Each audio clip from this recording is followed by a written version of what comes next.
Morning news కి స్వాగతం. పత్రికల్లోని ముఖ్యాంశాలు చూద్దాం. ఆంధ్రజ్యోతి పత్రిక, హసీనా తండ్రి ముజీబుర్ రెహమాన్ విగ్రహాన్ని ధ్వంసం చేస్తున్న యువకుడు అంటూ వార్త వేసింది ఇక్కడ. కల్లోలా బంగ్లా అంటూ వార్త వేసుకొని వచ్చింది ఇక్కడ. ప్రధాని షేక్ హసీనా రాజీనామా, పార్లమెంటు రద్దు, ఖలీదా జియా విడుదల అంటూ వార్త వేసింది. ప్రధాని నివాసం సీజే నివాసం పార్లమెంటులో విధ్వంసం అంటూ హసీనాను జాతినుద్దేశించి ప్రసంగించనివ్వని ఆర్మీ ఆగమేఘాల మీద భారత్ కు కట్టుదిట్టమైన భద్రత, జాతీయ భద్రత సలహాదారు డోబాల్ సమావేశం. తమ వద్దకు రావద్దని బ్రిటన్, కొన్నాళ్లు భారత్ లోనే బంగ్లా ఆర్మీ చీఫ్ జమా నేతృత్వంలో కొత్త సర్కారు. ఆందోళనలు విరమించాలని ఉద్యమకారులకు పిలుపు. బంగ్లాకు విమానాలు, రైలు రాకపోకలు బంద్. అమ్మ మళ్ళీ రాజకీయాల్లోకి రారు, హసీనా కుమారుడు. ప్రధాని మోదీకి పరిణామాలను వివరించిన జయశంకర్ అంటూ వార్త వేసుకుని వచ్చింది. మొత్తం మీద బంగ్లాదేశ్ లో నిరుద్యోగులు ప్రభుత్వాన్ని మొత్తం అతలాకుతలం చేసినట్టు వార్తలు. మొత్తం మీద నిరుద్యోగులంతా కలిసి ప్రధానమంత్రి పరిగెత్తుకునేలా రాజీనామా చేసి పారిపోయింది చిట్ట చివరికి. నిరుద్యోగ సెగ అంటే అతి ఘోరంగా కలిగిందని చెప్పుకోవచ్చు. మొత్తం మీద ఎవరైతే ఉద్యోగస్తులు మరణిస్తారో వాళ్ళ కుటుంబాలకే ఉద్యోగాలు, వారసత్వ ఉద్యోగాలు వస్తాయి అంటూ హసీనా మాట్లాడినటువంటి మాటలకు, ఆ తర్వాత హసీనా ఎవరైతే పాత ఉద్యోగులు ఉన్నారో వాళ్ళు మరణించిన చోట వాళ్ళ కొడుకులకు వారసత్వ ఉద్యోగాలను ప్రకటించడంతోనే నిరుద్యోగులు మొత్తం ఒక్కటై మొత్తం ప్రభుత్వం చిట్ట చివరికి ప్రధాని పారిపోయేలాగా చేసింది. హసీనా అధికార నివాసాన్ని ముట్టడించిన వందలాది ఆందోళనకారులు. ప్రధాని పడకపై ఓ విద్యార్థి అంటూ ఇక్కడ ఫోటో వేసింది. చివరికి ప్రధానమంత్రి నివాసం పైన, ఆ తర్వాత ప్రధానమంత్రి నివాసం లోపల తమ బెడ్ పైన ఓ విద్యార్థి అంటూ వార్త వేసుకొని వచ్చింది. 2వ పేజీలో వార్త. మొత్తం నిరుద్యోగులు అంతా ఒకటైతే రాజీనామా చేసి పారిపోవాల్సి వచ్చింది అంటూ వార్త వేసింది ఇక్కడ. హైదరాబాద్ లో కార్నిజెంట్ భారీ విస్తరణ, 10 లక్షల చదరపు అడుగుల్లో కొత్త క్యాంపస్, మరో 15,000 మందికి ఉద్యోగ అవకాశాలు. న్యూ జెర్సీ కార్యాలయంలో సీఈఓలతో సీఎం రేవంత్ రెడ్డి భేటీ. ఇప్పటికే హైదరాబాద్ లో 5 ఆఫీసులు, 15,000 ఉద్యోగాలు.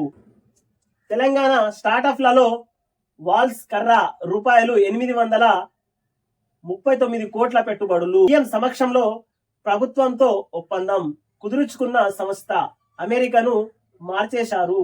ఇక సొంత రాష్ట్రం తెలంగాణకు రండి. ఎన్ఆర్ఐల ఆత్మీయ సమ్మేళనంలో సీఎం రేవంత్ రెడ్డి పిలుపు. రేవంత్ కు స్వాగతం పలికిన తెలంగాణ ప్రవాసులు. అమెరికాకు పయనమైన మంత్రి కోమటిరెడ్డి వెంకటరెడ్డి. జయశంకర్ సార్ నిన్ను మరువం, రేవంత్ నివాళులు అంటూ వార్త వేసుకుని వచ్చింది. 13వ పేజీలో వార్త ఇక్కడ. తెలంగాణ స్కిల్ యూనివర్సిటీ చైర్మన్ గా ఆనంద్ మహేంద్ర అంటూ వార్త. మొత్తం మీద అమెరికా పర్యటన ఏదైతే రేవంత్ రెడ్డి గారిది ఉందో 100కు 100% సక్సెస్ అయిందనే చెప్పుకోవచ్చు. మొత్తం మీద ఇండియా నుంచి వెళ్ళి అక్కడ సెటిల్ అయ్యి కొన్ని కంపెనీలు నడిపించే ఎన్ఆర్ఐలకు రేవంత్ రెడ్డి తెలంగాణలో కూడా మంచి జాగాలు ఇస్తాం, కంపెనీలు పెట్టుకోండి, అక్కడి తెలంగాణ రాష్ట్రంలోని నిరుద్యోగులకు కూడా ఉద్యోగాలు వస్తాయి అంటూ మొత్తం మీద వార్త సారాంశం ఇది. పెళ్లికి వేలాయే, మూడాలు పోయే, పెళ్లి ముహూర్తాలు వచ్చేశాయి. రేపటి నుండి 28వ తేదీ వరకు 10 శుభ ముహూర్తాలు. 11, 18వ తేదీల్లో అత్యధిక సంఖ్యలో పెళ్లిలు. 4 నెలలకు శుభగడియలు. మళ్ళీ అక్టోబర్ 13 దాకా లేవు. ఫంక్షన్ హాల్, క్యాటరింగ్, డెకరేషన్ వ్యాపారుల్లో ఉత్సాహం అంటూ 14వ పేజీలోని వార్త. పెళ్లికి వేలాయే అంటూ వార్త వేసింది ఇక్కడ. 14వ పేజీలోని వార్త ఇది. బ్లాక్ మండే, మార్కెట్ తో పాటు కుప్పకూలిన దేశీయ స్టాక్ సూచీలు. సెనెక్స్ 2222 పాయింట్ల పతనం, 662 పాయింట్లు నష్టపోయిన నిఫ్టీ. చిన్న మధ్య స్థాయి షేర్లు విలవిల. 1532 లక్షల కోట్ల సంపద. ఉఫ్. అమెరికా ఆర్థిక మద్యం భయాలు, జపాన్ వడ్డీ పోటే ప్రధాన కారణాలు అంటూ వార్త తీసుకొని వచ్చింది. మొత్తం మీద బ్లాక్ మండే. ప్రపంచ మార్కెట్లో 2200 పాయింట్లు పతనం అంటూ వార్త తీసుకొని వచ్చింది ఇక్కడ. 662 పాయింట్లు నష్టపోయిన నిఫ్టీ అంటూ వార్త వేసింది. చిన్న మధ్య స్థాయి షేర్లు విలవిల. రూపాయలు 1532 లక్షల కోట్ల సంపద. ఉఫ్ అంటూ వార్త వేసింది. అమెరికా ఆర్థిక మద్యం భయాలు, జపాన్ వడ్డీ పోటే ప్రధాన కారణం అంటూ వార్త వేసింది ఇక్కడ. మొత్తం మీద జపాన్ వడ్డే కారణం అంటూ వార్త వేసింది. రాష్ట్రంలో త్వరలో ఉప ఎన్నికలు. పార్టీ మారిన ఎమ్మెల్యేలపై అనర్హత వేటు తప్పదు. వారికి ప్రజాక్షేత్రంలో బుద్ధి చెప్తాం. కేటీఆర్ ఢిల్లీ న్యాయ నిపుణులతో బీఆర్ఎస్ బృందం భేటీ. హైకోర్టులో ఆలస్యమైతే సుప్రీంకోర్టుకి వెళ్ళొచ్చని సూచన. 12వ పేజీలోని వార్త. మొత్తం మీద కాక బీఆర్ఎస్ పార్టీ ఉన్నప్పుడు కేసీఆర్ కాక సంతాన పశువులు తీసుకున్నాడు.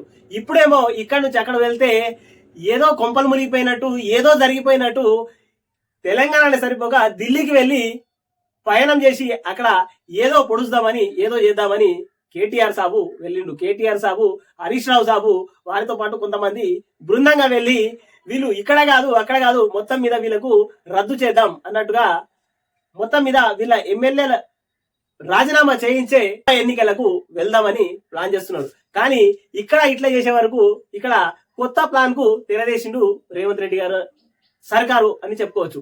ఎట్లా అది అనంటే 10 మంది ఎవరైతే ఎమ్మెల్యేలు బీఆర్ఎస్ నుంచి కాంగ్రెస్ లోకి వచ్చిర్రో వాళ్లకు ఒకవేళ వీళ్ళు మొన్న ఒక ఎమ్మెల్యే ఇక్కడ నుంచి అక్కడికి వెళ్ళి బ్లాక్ మెయిల్ చేద్దామని ప్రభుత్వాన్ని చూసిండు. కానీ చిట్ట చివరికి అదేం సాగాక ఆయన జుట్టు రేవంత్ రెడ్డికి ఇరికిందని చెప్పుకోవచ్చు. మొత్తం మీద వీళ్ళు ఏదో చేయబోయి చిట్ట చివరికి వాళ్ళే ఇరికిర్రు. ఒక బీఆర్ఎస్ ఎమ్మెల్యే పోగానే బీఆర్ఎస్ పార్టీలోకి అంటే కాంగ్రెస్ లో నుండి బీఆర్ఎస్ లో నుంచి కాంగ్రెస్ కి వచ్చిరు, మళ్ళీ కాంగ్రెస్ నుంచి బీఆర్ఎస్ కి వెళ్ళిండు. ఈయన వెంటనే ఇంకొక 2-3 పడ్డారు అని చెప్పుకోవచ్చు. మొత్తం మీద ఈ 10 మందిలో నుంచి కొందరు ఒక 2-3 ఈయన ఎంత వెళ్తారు అని అనుకున్నారు. కానీ ఇక్కడ రేవంత్ రెడ్డి సర్కారు ఏం చేసిందంటే ఒకవేళ వీళ్ళు వెళ్తే వీళ్ళ ఏదైతే ఎమ్మెల్యే కూడా పనికి రాకుండా మొత్తం మీద వీళ్ళకు డిస్క్వాలిఫై అంటే మొత్తం మీద ఆ ఎమ్మెల్యే మాజీ ఎమ్మెల్యే అయ్యేలాగా చేసేస్తే ఎట్లుంటది అని కాంగ్రెస్ లో చర్చ మొదలు కాగానే ఎక్కడోళ్ళు అక్కడ సైలెంట్ గా అయినట్టు వార్త. లేదంటే ఆ 2-3 కూడా వెళ్ళి ఇక్కడ బీఆర్ఎస్ నుంచి కాంగ్రెస్ కి వచ్చారు, కాంగ్రెస్ నుంచి మళ్ళీ బీఆర్ఎస్ వెళ్ళడానికే ప్రయత్నించారు. కానీ చిట్ట చివరికి అది ఫెయిల్ కావడంతో ఇక్కడ ఈ విషయం తెలవడంతో ఎక్కడున్న వాళ్ళు అక్కడనే సైలెంట్ అయ్యారు. కానీ కేటీఆర్ కాక ఆపడం లేదు. మొత్తం మీద వీళ్ళను డిస్క్వాలిఫై అంటే ఎమ్మెల్యేలను మాజీ ఎమ్మెల్యేలుగా చేద్దాం, వీళ్ళకి చేసి మళ్ళీ ఉప ఎన్నిక తీసుకొద్దాం అంటూ వీళ్ళు అనుకుంటున్నారు. కానీ చిట్ట చివరికి ఉప ఎన్నికలు వచ్చే ప్రసక్తే లేదు. ఇక్కడ అలాంటి అవకాశాలే కనిపించట్లేదు ఉప ఎన్నికలు రావడానికి. మొత్తం మీద వీళ్ళు ఎన్ని ఎత్తులకు పై ఎత్తులు వేసినా చిట్ట చివరికి అవి పనికి రావనే తెలంగాణ ప్రజలు మేధావులు అనుకుంటున్నారు. రాష్ట్రంలో త్వరలో ఉప ఎన్నిక అని వేసిడు. ఇది త్వరలో కాదు, త్వరలో అంటే కాక గతంలో చెప్పినట్టు త్వరలో ఉద్యోగాలు వస్తాయి, త్వరలో నియామకాలు అవుతాయి, త్వరలో ఇది వస్తుంది, త్వరలో అది వస్తుంది అని 10 ఏళ్ళు ఎట్లా చెప్పారో ఇప్పుడు కూడా ఆ త్వర మళ్ళా 5 ఏళ్ల దాకా పోతుంది అంటూ తెలంగాణ ప్రజలు అనుకుంటున్నారు. కేటీఆర్ సాబ్ కవిత బెయిల్ పిటిషన్ పై విచారణ రేపటికి వాయిదా. కవితక్క తండ్రి మాజీ సీఎం కేసీఆర్ గారు ఇప్పటిదాకా తన కూతుర్ని చూడలేదు అంటూ దిగులు చెందుతుందంట. మొత్తం మీద కవితక్కను పరామర్శించడానికి ఇప్పటి వరకు కేసీఆర్ గారు వెళ్ళలేదు. ఇప్పటిదాకా కవిత ఎలా ఉందో కేసీఆర్ కూడా తెలియదు, కేవలం ఫోన్ల ద్వారా చెప్పడం మాత్రమే.